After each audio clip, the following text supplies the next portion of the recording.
Vamos então continuar esse nosso tema dos fundamentos da neurociência para a psicoterapia e nessa aula vamos falar sobre os sistemas neurobiológicos integrados que existem no nosso sistema nervoso. Na aula anterior, a gente começou a falar sobre a construção da base da neurociência aplicada à psicoterapia, falando sobre quais são essas regiões cerebrais e as funções psicológicas. Vimos que o cérebro não funciona como um mapa fixo, em que cada emoção ou comportamento está localizado em um ponto específico.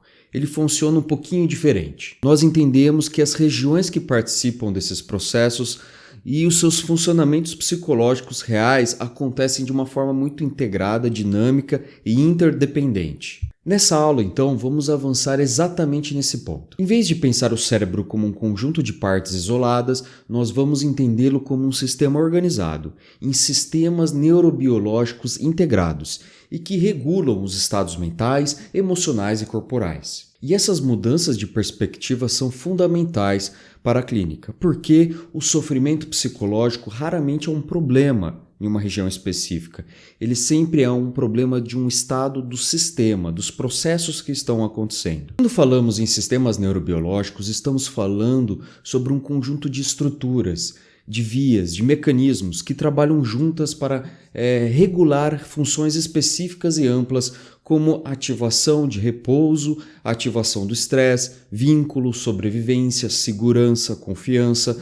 São todos esses mecanismos e funções fundamentais e vitais para a nossa sobrevivência. E é importante entender que todas essas funções têm um objetivo adaptativo, está ligado, por exemplo, com esse organismo na natureza, na selva. O real problema surge quando um sistema dentro dessa rede interligada fica cronicamente ativado, inibido ou desregulado, ou seja, um excesso que acontece no nosso cérebro. Um dos sistemas mais importantes para a psicoterapia é o sistema nervoso autônomo.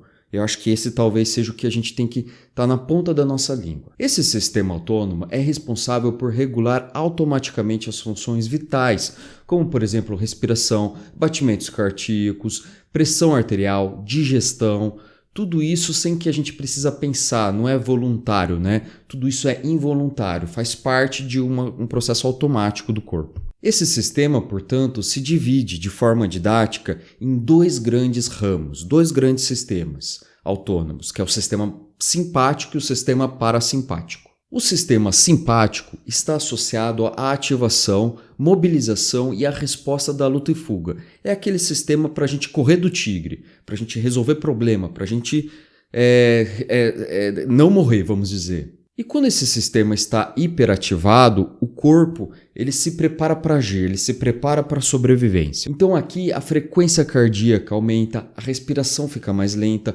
os músculos se tensionam, a atenção se estreita, tudo isso vai acontecendo dentro desse sistema simpático. Então esse sistema é excelente para ativar a gente, se preparar para situações de perigo real.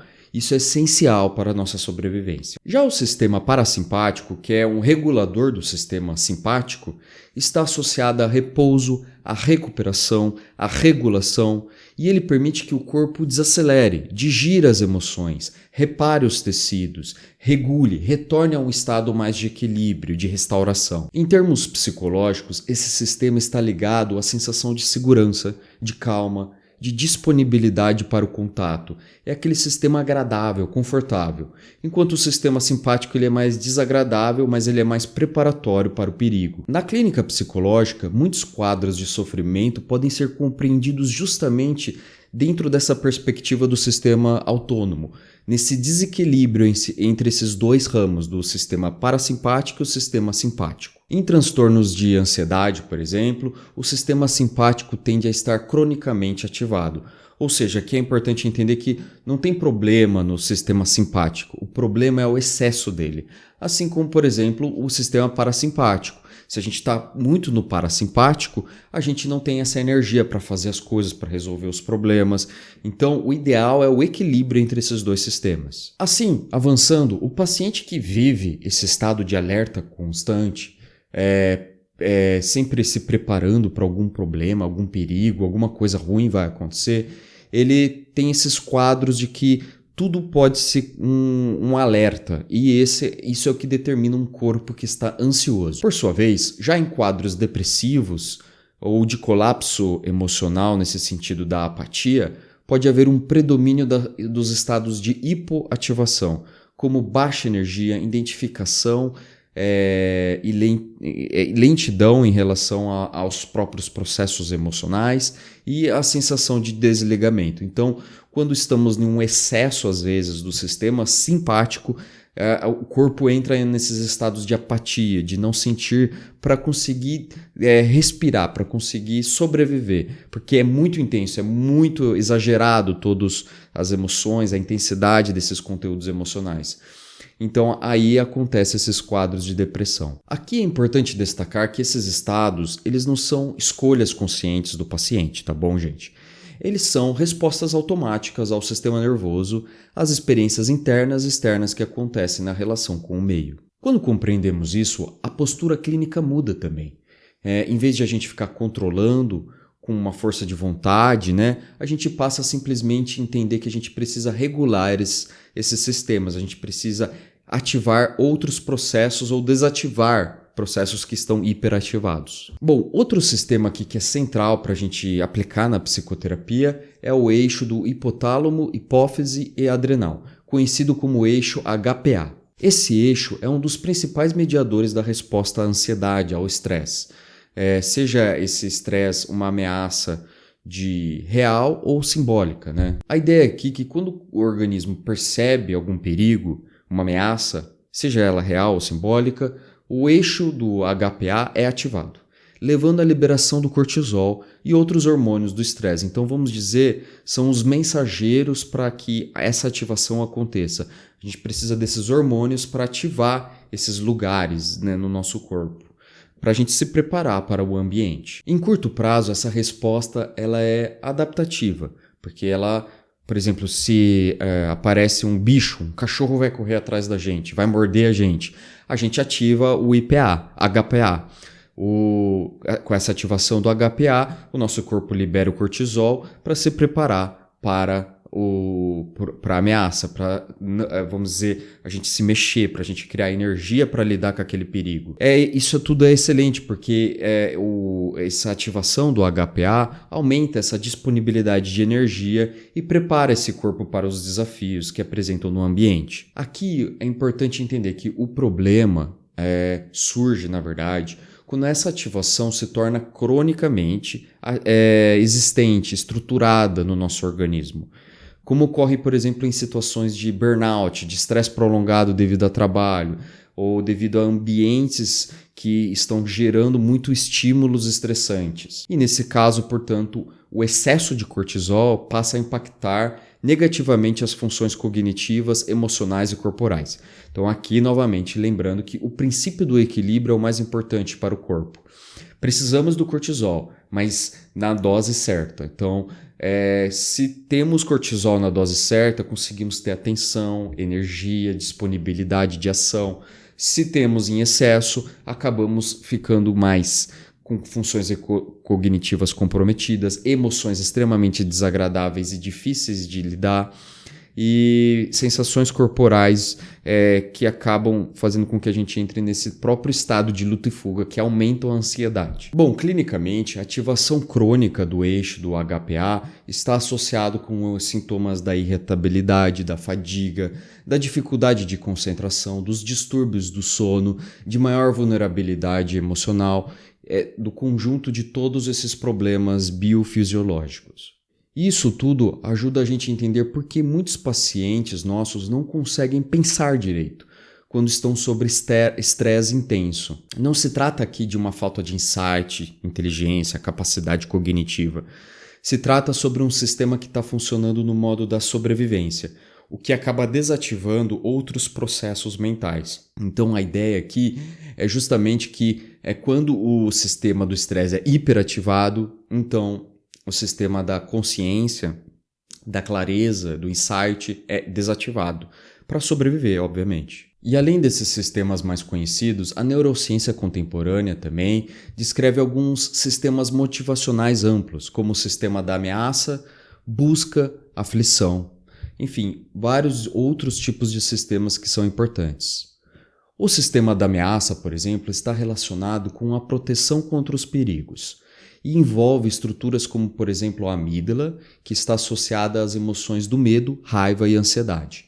Então, vamos dizer, o sistema do HPA ativa o sistema da ameaça, que é o sistema da amígdala, que é uma região que também a gente já conversou na aula passada. Avançando um pouquinho mais falando de outros sistemas, o sistema da busca, que está ligado à exploração, à curiosidade e à motivação, é muito esse sistema que a gente diz sobre da dopamina, que é muito famosa hoje, né? Enfim, esse sistema está totalmente interdependente a todos os outros sistemas. Esse sistema ele é fundamental porque ele impulsiona em direção aos objetivos, recompensas, aprendizados. Ele é que faz a gente se mover no mundo. E quando esse sistema está ativado de forma saudável, o indivíduo ele sente energia, interesse, motivação, engajamento, tudo isso é fundamental no nível certo da dopamina. O problema é quando está hiperativado. Quando está hiperativado, que acontece, por exemplo, quando a gente fica muito tempo assistindo shorts no Instagram, no TikTok, depois vai ter um déficit desse sistema de busca e a gente vai começar a ficar meio preguiçoso, meio sem motivação, sem vontade, as coisas não têm mais vitalidade. Então é uma hiperativação do sistema dopaminérgico, da busca e da motivação. Já o sistema de afiliação está relacionado justamente ao vínculo, ao cuidado, à sensação de pertencimento. Aqui esse sistema é fundamental para a regulação emocional, especialmente em contextos terapêuticos. A relação terapêutica, inclusive, pode ser compreendida como esse espaço de ativação desse sistema de conexão, de vínculo, promovendo segurança, promovendo corregulação. Então esse sistema ele regula também o sistema do estresse, regula o sistema da busca. Por isso que é muito importante a gente ter bons contatos, bons relacionamentos. E aqui na prática clínica, esses sistemas não funcionam separadamente.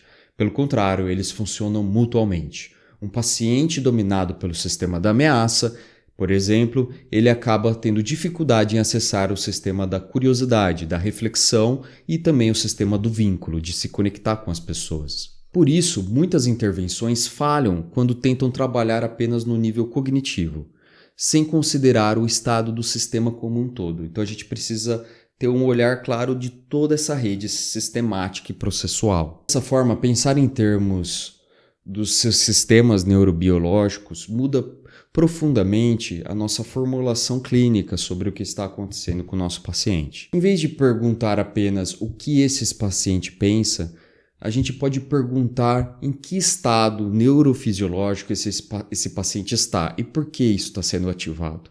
Aqui, a ideia é a gente se perguntar, ele está hiperativado, ele está colapsado, ele está regulado, ele está defensivo? Como que está toda essa rede sistemática neurofisiológica? Essas perguntas elas orientam o timing da intervenção, o tipo de técnica utilizada e até uma postura corporal e emocional do terapeuta. E é justamente nesse ponto que a neurociência se torna uma ferramenta clínica valiosa e poderosa. Ela ajuda a gente a compreender como muitas dificuldades dos pacientes não são resistência ou falta de colaboração, mas sim são expressões legítimas de um sistema desregulado tentando sobreviver e se proteger. Para encerrar esta aula, então, é importante considerar e consolidar a ideia central, que o sofrimento psicológico é muitas vezes um sofrimento de um sistema que perdeu flexibilidade e que está hiperativado ou pouco ativado. A psicoterapia, nesse sentido, ela pode ser compreendida de diversas maneiras, mas sobretudo como um processo de restauração da regulação e integração dos sistemas neurobiológicos. Então agora, na nossa próxima aula, nós vamos aprofundar ainda mais nesta compreensão, falando especificadamente sobre neurotransmissores, hormônios, quais são esses nomes que ativam esses processos, que daí a gente vai entrar nesses nomes mais famosos na internet, como a dopamina, como a ocitocina, a serotonina, e a gente vai entender como que esses mensageiros químicos modulam os estados mentais e por que é um erro reduzir o sofrimento psicológico a explicações simplistas do que a pessoa está sofrendo é por falta de serotonina ou falta de um mensageiro bioquímico. Então a gente vai entender tudo isso na próxima aula.